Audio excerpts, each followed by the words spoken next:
Abramos nossas Bíblias no livro do profeta Ezequiel, capítulo 10, versículo 2.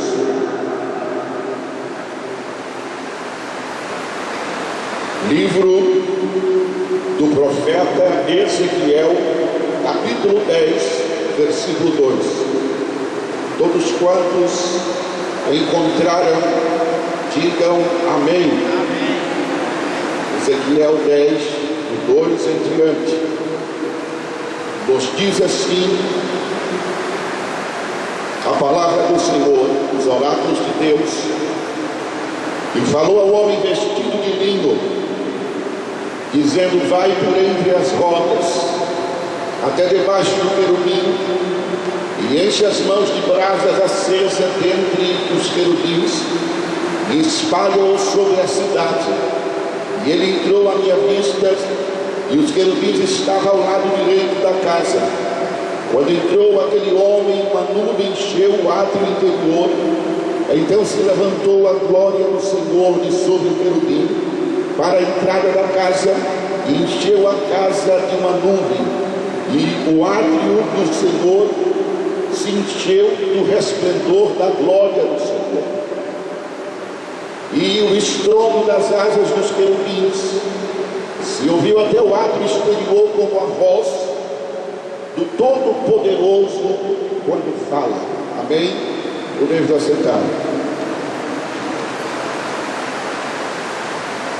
O assunto em apreço que nos diz sobre o profeta Ezequiel, no período que ele estava profetizando sobre Israel. A Bíblia diz que o profeta Ezequiel, ele foi profeta contemporâneo do profeta Daniel. Enquanto o profeta Daniel profetizou dentro dos muros da Babilônia, estava ali junto do império de Nabucodonosor, estava o profeta Ezequiel profetizando além dos muros da Babilônia, às margens do rio Quebar. E de repente agora nós encontramos o povo de Israel em uma situação muito complexa, e uma situação complicada, justamente porque eles estão sob o domínio do imperador Nabucodonosor. E alguém poderia dizer: mas por que Israel está sob a influência do imperador Nabucodonosor, se eles deveriam estar na sua pátria, em seu país de origem, no país aonde eles deveriam estar, que era Israel? O porquê que agora eles estão em outro país, sofrendo todo o opróbrio e toda a opressão por parte do inimigo? Eu vou dizer o que aconteceu nesta época. Esta época é o período de exílio babilônico. O povo de Israel se apostatou de Deus. O povo de Israel começou a levantar imagens de escultura, a levantar ídolos, poste ídolos por todo Israel. E a consequência disso, que Deus permitiu que os inimigos de Israel viessem contra eles e os levassem para um outro país cujo nome é a Babilônia. E eles, estando ali naquele país, eles estavam sofrendo, estavam numa situação de desmotivação, quando nós encontramos a Bíblia dizendo, no Salmo 146, que nos diz a Bíblia Sagrada, quando o povo de Israel, estando ali na Babilônia, eles começam a dizer: as nossas harpas estão penduradas no salgueiro, nós estamos com saudades de Sião. Em outras palavras, aqui neste salmo, eles estão dizendo que eles não estavam conseguindo se adaptar à Babilônia, eles não estavam acostumando-se com o paganismo que tinha naquele país, eles não estavam se adequando àquele país, apesar de muitos que estavam em Israel já estavam se adaptando, para eles estava melhor estar ali, mas tinha alguns que estavam nesta época, o remanescente, aqueles que não se corrompiam, aqueles que não participavam da idolatria e nem da adoração às imagens de escultura, não estavam aceitando aquela condição. E agora começa a eles dizer: as nossas harpas estão penduradas no salgueiro e estamos com saudades de Sião. Eles estavam com saudade de fazer o que nós estamos fazendo aqui agora, de adorar a Deus na beleza da sua santidade, de adorar a Deus no lugar propício, de adorar a Deus no lugar apropriado. Nós somos privilegiados porque nós temos a condição de adorar a Deus em um lugar aprazível, em um lugar onde nós possamos louvar o Senhor e dignificar o seu nome, pois ele é digno de toda a honra e glória. Israel não podia fazer isso, mas Israel estava numa situação de opróbrio, aonde o imperador Nabucodonosor, todos aqueles que estavam ali oprimindo Israel, e agora o povo começa a sofrer, o povo começa a desmotivar, o povo começa a desestimular, e de repente agora Deus vê a condição de Israel, e a Bíblia diz que no capítulo 1 de Ezequiel, no 30º ano do rei Joaquim, a Bíblia diz que o Senhor aparece a Ezequiel, filho do sacerdote Buzi. Quando a Bíblia nos diz que ele aparece a Ezequiel, ele está dizendo ali que ele queria fazer algo em prol de Israel. A Bíblia diz que quando ele aparece, a Bíblia nos diz sobre o trono e sobre aquele que estava assentado sobre o trono. E a Bíblia diz que tinha a aparência de alguns seres que estavam junto ao trono. E a Bíblia diz que Ezequiel, no 30º ano do rei Joaquim, o filho do sacerdote Buzi, contempla a glória do Senhor. Eu estou aqui dizendo algo importante para todos nós, que é a importância de enfatizar a glória de Deus. Se nós observarmos os profetas do Antigo Testamento, seja eles profetas maiores ou profetas menores, nós vamos observar que todos eles, antes de ser enviados, antes de Deus lhe dar alguma incumbência profética, sempre Deus teve o interesse de mostrar-lhe a sua glória. Observe o capítulo 1 e o mesmo capítulo 10 de 5 a 1. Todos os dois capítulos enfatizam a glória de Deus sobre Israel. A Bíblia nos mostra que Deus tinha interesse de mostrar aquela glória, porque aquela glória não estava mais sobre Israel, aquela glória não estava mais sobre o templo estava se corrompido. A Bíblia diz no capítulo 8 que estava ali a imagem do ciúme de Deus, que provocava o ciúme de Deus. A Bíblia nos diz no capítulo 8 sobre a imagem do ciúme diante do altar. As paredes do templo, as paredes do altar estavam pintadas de ídolos, de imagens, de escultura. A Bíblia nos diz no capítulo 8 que as mulheres choravam por Tammuz, um deus da mitologia, e Deus se indignando de ver o povo de Israel naquela condição de apostasia. Então Deus vai se apresentar ao profeta, por nome Ezequiel, com o interesse de enviá-lo, com o interesse de fazer e levar a palavra de Deus. Mas não era simplesmente levar a palavra de Deus, ele tinha que ter uma compreensão da glória de Deus, algo muito importante para todos nós que estamos dentro da igreja. A Bíblia começa nos dizendo que quando Ezequiel contempla aqueles seres, ele contempla a glória do Senhor. E a Bíblia diz que quando ele contempla a glória do Senhor, no capítulo 2 de Ezequiel, nós vamos encontrar o Senhor falando com o profeta Ezequiel: põe-te de pé para que eu possa falar contigo.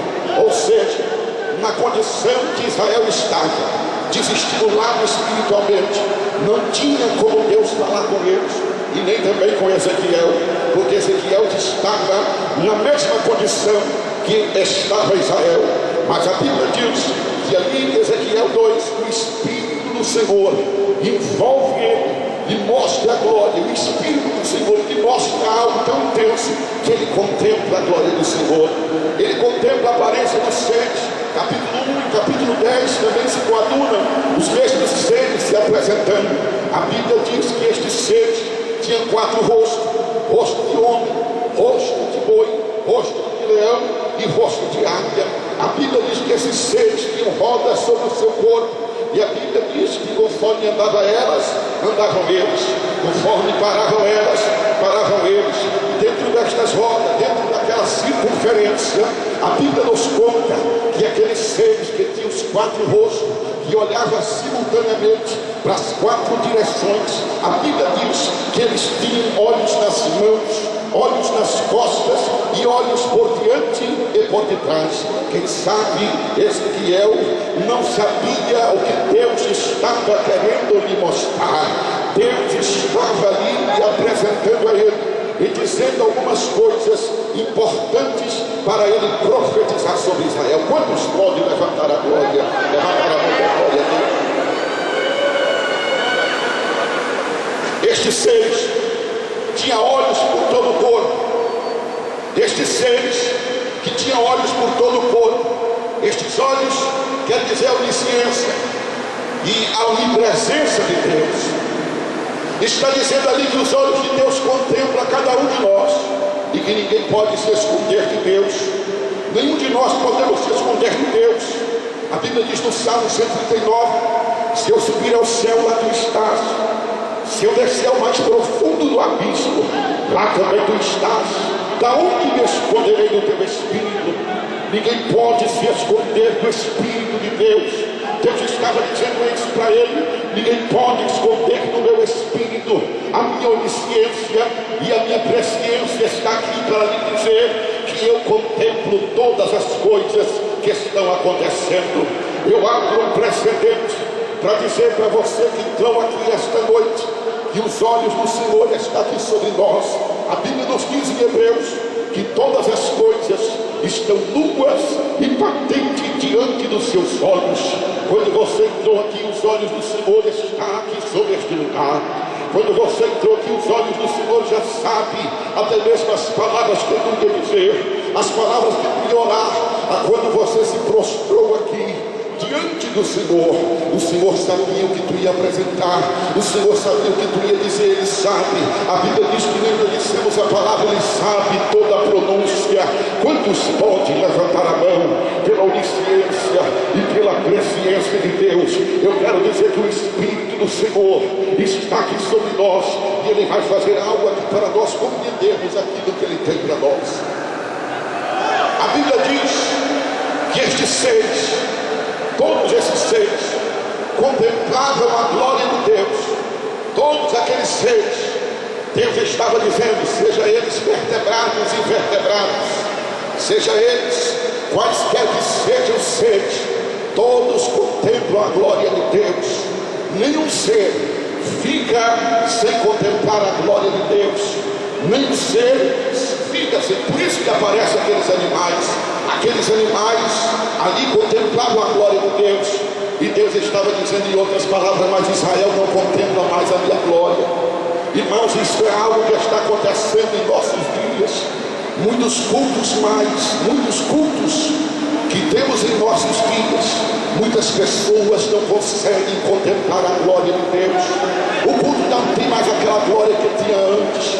O culto já não tem a mesma manifestação. É por causa da apostasia, é por causa de tantas coisas que tem acontecido. E Deus quer fazer algo, e Deus quer fazer algo para que a igreja possa voltar a ser como antes, a ser como antigamente. Quanto é que você se lembra como que eram os cultos antigamente? Quando você chegava diante da igreja, começava a orar, os rios da harpa, as pessoas se derramavam. Hoje nós não vemos mais isso, mas Deus tem falado ao meu espírito que Ele quer manifestar a glória dele como antes. Deus quer e tem interesse de manifestar a glória dele. Quantos aqui querem voltar a sentir a glória de Deus? Continua dando glória, porque eu sinto a glória de Deus neste lugar. A glória de Deus está sobre a igreja. Esta glória que Ezequiel contemplou, esta glória que ele contemplou ali no templo, estava voltando para o templo, porque ela não estava mais por causa da apostasia. O templo, trazendo para os nossos dias uma aplicação teológica, somos nós o templo do Espírito Santo. Somos nós o templo do Espírito Santo. E muitas vezes, por muitas coisas, o Espírito Santo se afasta de dentro de nós. O Espírito Santo vai se afastando, mas o interesse dele é fazer voltar a glória que tinha antes. Tanto é que Zacarias profetizou que a glória deste último templo seria maior do que o primeiro. Esta glória Mas alguém poderia dizer, mas o que é glória? O que quer dizer glória? Nós podemos falar de glória a Deus na igreja. Levante a mão da glória. O que é glória? Glória quer dizer um substantivo feminino, honras adquirido por trabalho.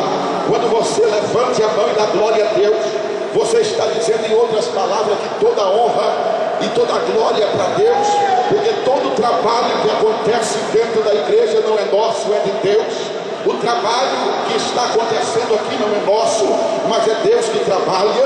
A Bíblia diz: não se viu com os olhos e nem se ouviu com os ouvidos um Deus que trabalha em prol daqueles que esperam por Ele. É Deus que trabalha.